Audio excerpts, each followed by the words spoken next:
وہ امتہ ہو جائے گی. جو درود و سلام پڑھیں گے وہ خاص مصطفیٰ کے ہو جائیں گے. اضافت تشریفی یہ شرف کیسے ملا؟ درود و سلام کے سبب. فرشتوں کو ملائکۃ کا ٹائٹل جو ملا اس کے فرشتے یہ شرف صرف یصلون علی النبی نے عطا کیا، نبی کے درود و سلام کے سبب سے عطا کیا، درود و سلام کے سبب سے. اور اس درود و سلام کی نسبت میں نے کہا میلاد سے ہے.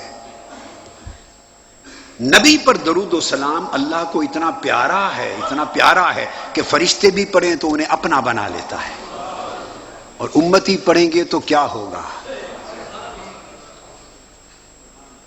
اور ایک بات یہ تو تھا خبر، یہاں تک تھی خبر کہ اللہ اور اللہ کے سارے فرشتے حضور پر درود و سلام پڑھتے ہیں، یہ خبر تھی. اس کے بعد امر ہے. یہاں تک خبر تھی، آپ کو خبر دی کہ اللہ اور اس کے فرشتے حضور پہ درود و سلام پڑھتے ہیں. اس کے بعد امر اور حکم ہے، اے ایمان والو صلو علیہ وسلموا تسلیما. تم بھی ایمان والا رہنا چاہتے ہو اور ایمان کی دولت کو برقرار رکھنا چاہتے ہو اور میرے مصطفیٰ کا بننا چاہتے ہو اور میرا بن جانا چاہتے ہو ملائکۃ کی طرح، تو تم بھی میرے محبوب پر درود پڑھا کرو اور کثرت سے سلام پڑھا کرو. پہلے خبر دی، اب امر دیا. سمجھ گئے؟ اب یہاں ایک نکتہ سمجھ لیں، علمی نکتہ. یا ایھا الذین آمنوا صلوا علیہ وسلموا تسلیما، یہ صریح امر ہے اور یہ تقاضا کرتا ہے فرضیت و وجوب کا. ایک ٹھوس علمی بات بتا رہا ہوں. اس امر سے ثابت ہوا بغیر اشتباہ کے کہ حضور پہ درود و سلام پڑھنا فرض ہے.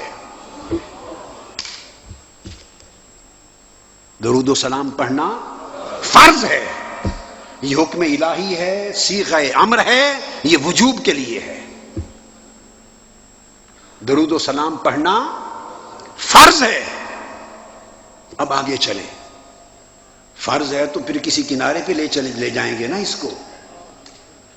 تو جب فرض ہے اور فرض بھی اتنا اعلیٰ کہ اس فرض کی ادائیگی سے پہلے اس نے اپنی خبر دی ہے کہ میں اور میرے فرشتے حضور پر درود و سلام پڑھتے ہیں، یہ خبر دے کر پھر امر کرتا ہے، ورنہ کسی امر سے پہلے اس نے اپنی خبر نہیں دی. اقیم الصلاۃ، نماز پڑھو، اپنی کوئی خبر نہیں دی کہ میں بھی پڑھتا ہوں یا نہیں. اس نے کس کی پڑھنی ہے؟ روزہ رکھو، امر دیا، خبر اپنی نہیں دی، وہ روزوں سے پاک ہے. حج کرو، امر دیا، خبر نہیں دی. بولے نا، خبر کاہے کی دے؟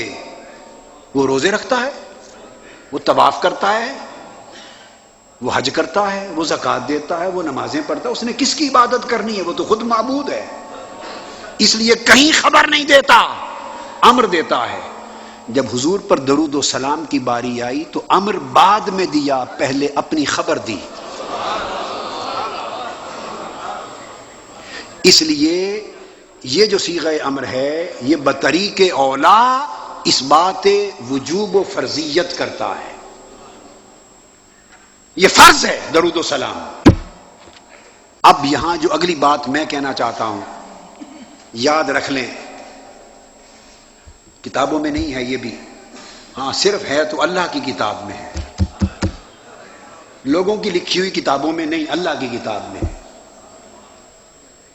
جب یہ فرض ہوا اور اعلیٰ فرض ہوا جو خبر کے بعد وارد ہوا جس کا امر، تو پھر اس فرض کی ادائیگی کے لیے محل بھی فرض کے درجے کا ہونا چاہیے. یہ خاص بات کہنا چاہ رہا ہوں. مفتی اعظم صاحب اور محقق العصر ان کی توجہ کے لیے، جب یہ اعلیٰ فرض ہے تو اعلیٰ فرض کی ادائیگی کے لیے محل بھی اعلیٰ فرض کا ہونا چاہیے. یعنی یہ فرض ادا ہو تو کسی ایسے مقام پر ادا ہو جو مقام بھی فرضوں میں سب سے اعلیٰ ہو. اس فرض کی ادائیگی کی شان یہ ہے کہ اس جگہ پر ادا ہو کہ جس سے اعلیٰ محل اور جگہ اور کوئی نہ ہو. اس لیے رب کائنات نے اپنے سارے فرضوں کا تاج نماز کو بنایا، اپنے کل فرائض کا تاج نماز کو بنایا، اور اس نماز میں درود حضور پہ درود اور سلام پڑھنے کا فرض اپنی نماز کے اندر سجایا۔